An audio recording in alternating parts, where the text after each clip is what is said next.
Once upon a time, Elimelech and his wife Naomi and their 2 sons lived in Bethlehem. Then came a famine in the land. Bethlehem, which means literally house of bread, had no more bread. So this refugee couple fled to a foreign country, Moab, a place where people in Bethlehem hated. While they were in Moab, the sons married. Elimelech, the dad, died. Then both the sons died. So only the widows, the women, were left. They had lost the men in their lives. They'd lost their social status. They lost their economic security. How could they live on the social edges of society like this? Then Naomi heard that back home at the house of bread, there was food again. The famine had ended. Bread had returned to the house of bread. So she hoped that there might be some distant relative back home who might be able to take them in and help them. She also knew that her daughters-in-law, Ruth and Orpah, young Moabite women, would probably not be welcome in Bethlehem. But the daughters-in-law began the journey back to Bethlehem with her. At a certain point on the road, Naomi told her daughters-in-law to go back to Moab. They were still young women. Marriage and children were possible for them.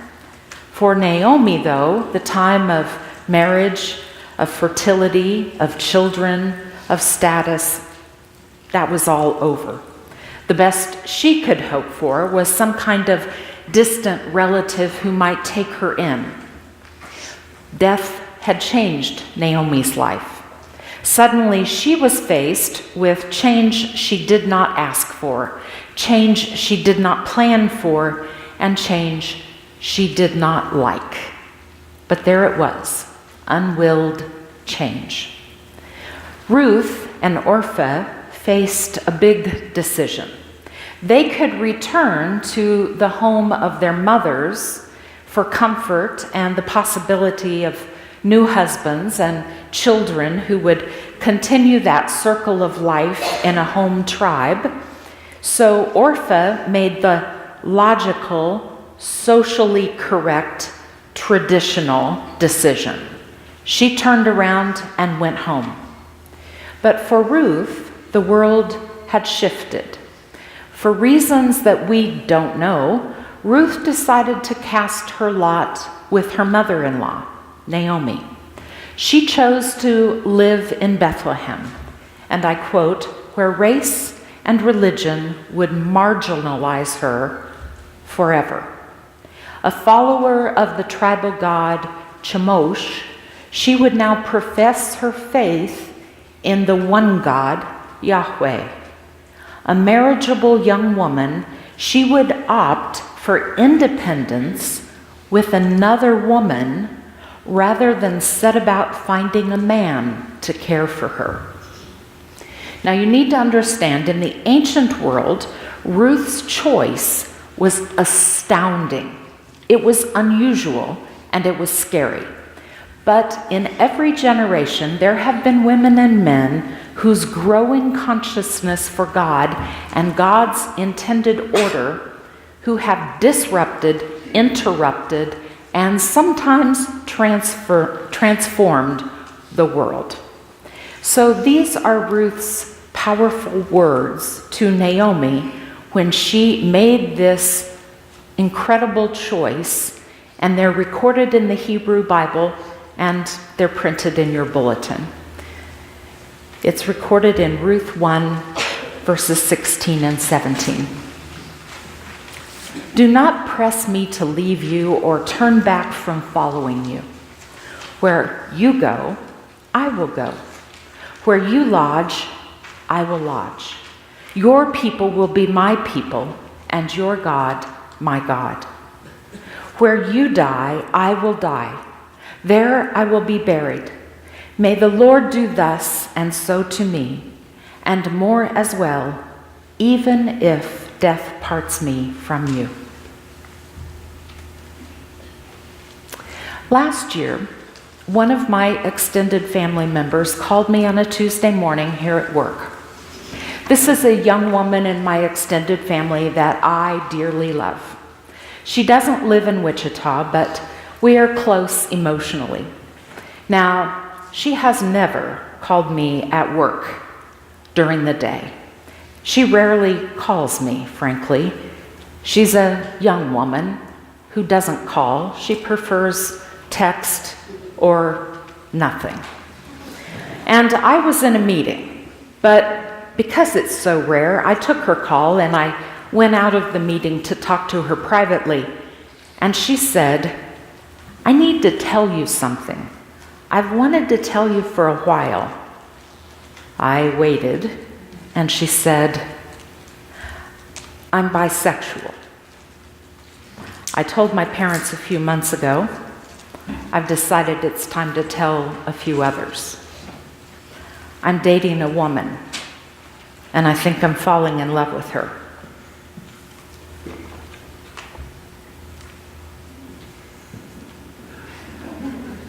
I told my family member on the phone that I loved her and that her call was a blessing to me and that it didn't change a thing, except that I loved her even more for telling me and that I felt privileged that she called me, that I couldn't wait to meet her significant other. And then we started gossiping, because that's what you do. We talked about how other people in our family might respond.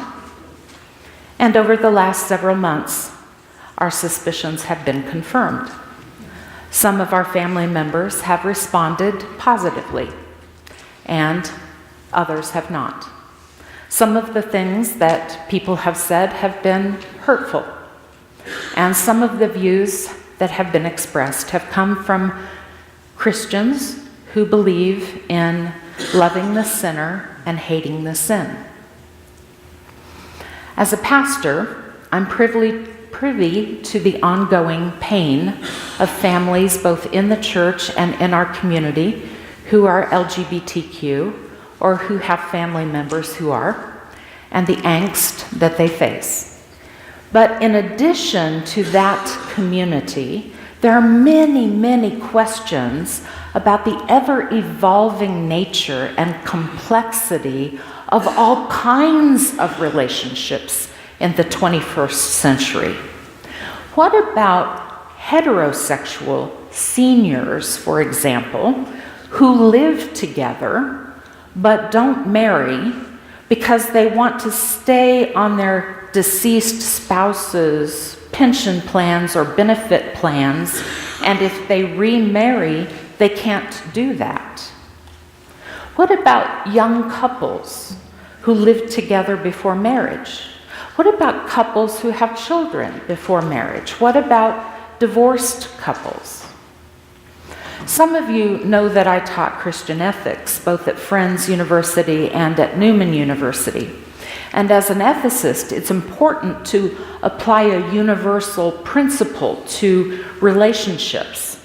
So I've been asking myself for several years, what is a Christian response, an ethic to relationships and to marriages that is responsible for the 21st century and yet Christian and biblically based? Some people see it very plainly that it's one man and one woman. But I find that ethic a little bit lacking in the 21st century. And it occurs to me that one possible solution could be found in the biblical vow that Ruth took. Where you go, I will go. Where you lodge, I will lodge. Your people will be my people, and your God will be my God. In fact, these words are often used in weddings as vows. And it's interesting to note that the same Hebrew word, dabach, is used to describe in Genesis Adam's feelings for Eve. The same word is used in Ruth's feelings for Naomi. In Genesis 2:24 it says, "Therefore a man shall leave his father and his mother and shall cleave to his wife, dibach, and they shall be one flesh." The same way that Adam cleaved, dibach, to Eve is the way that Ruth vowed to cling, dibach, to Naomi. Ruth was neither legally required nor customarily, in fact the opposite, to remain with her mother-in-law. Her commitment, her vow, has to be understood as this dibach, showing love and showing loyalty over and beyond what is considered normal or expected. It's an act of love, and it's certainly not an act of logic.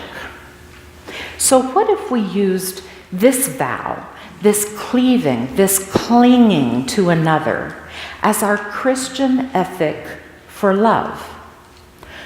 What if our response to people when they told us that they loved a person, regardless of the circumstance of that love, was an unequivocal statement? I love you, and I will love the person you love. According to commentators, the story of Ruth is parallel to the story of the Good Samaritan that Jesus told. So Jesus knew the implications, of course, that involved making the hero of the story of the Samaritan as the hero in that story. Because, of course, Jews considered themselves morally superior to Samaritans. Ruth's country of Moab was similarly looked upon with disdain.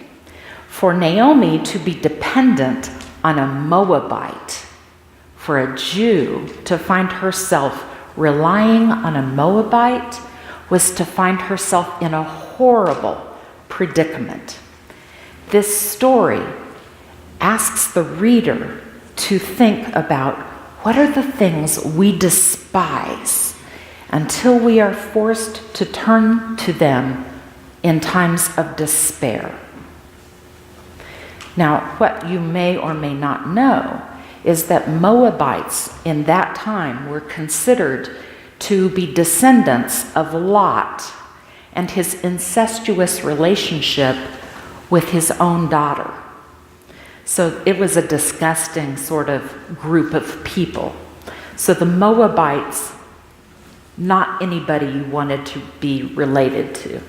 So for Ruth to have to depend, or for Naomi to have to depend on a Moabite, was just disgusting. A Wichita family we have known for more than 25 years has children the same age as ours. Their son and daughter grew up going to school with our children from grade school through high school. And their son was an especially bright, musically talented, outgoing, a whiz at academics, and one of those young people that adults like from the start. When he was in high school, he came out to his parents as a gay man, and his parents were religious. They couldn't reconcile his gay status with their faith, but they loved their son, and they did not want to turn their back on him. So they struck a deal with him, and it was a painful deal for everyone that was concerned. They asked him to go through a program to reverse his sexual orientation. And after he completed the course, they said, if he still thought he was gay, they would accept and affirm him. And so he agreed. He took the course, and he was not changed. And they kept their part of the deal. They became his most vocal supporters. They not only changed their opinion, they changed their church.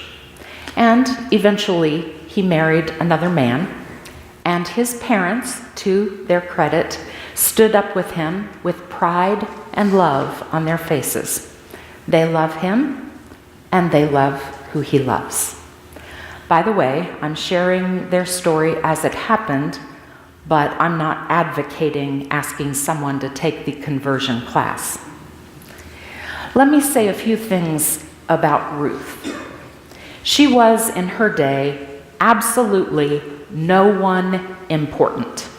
First, in that society, she was a woman. That's shorthand for property. Also, she was a widow. That's shorthand for destitute. She was a Moabite. That's shorthand for alien and heathen. She was a disgusting person. Secondly, Ruth was one of two women for whom a book of the Bible is named. The other is Esther, who was not so disgusting. She was a queen. Third, Ruth ends up being a grandmother to none other than King David, and is listed as one of the great-great-great-grandmothers to Jesus. So from Ruth comes this incredible lineage. So it makes sense to me to use this woman's faithful vow to love Naomi as a universal ethic of love. She became the great-great-grandmother to a man who was, according to legend anyway, an illegitimate son of a young woman in Nazareth. And yet, a man named Joseph agreed to love her and take her son as his own. I love you, and I will love who you love. What if we respond to Ruth's words whenever we have the chance, even when the news is difficult? What if, when a parent calls us, maybe the parent has recently been divorced and decides to remarry far too soon for our own comfort, and we said, I love you, and I will love who you love? What if, when our child comes out as gay, we swallowed and we said, I love you, and I will love who you love? What if a friend who comes out as transgender we said, I love you, and I will love who you love? What if, when a grandparent decides to live with someone instead of marrying in order to keep financial benefits, we said, I love you, and I will love who you love? What if this becomes our ethic?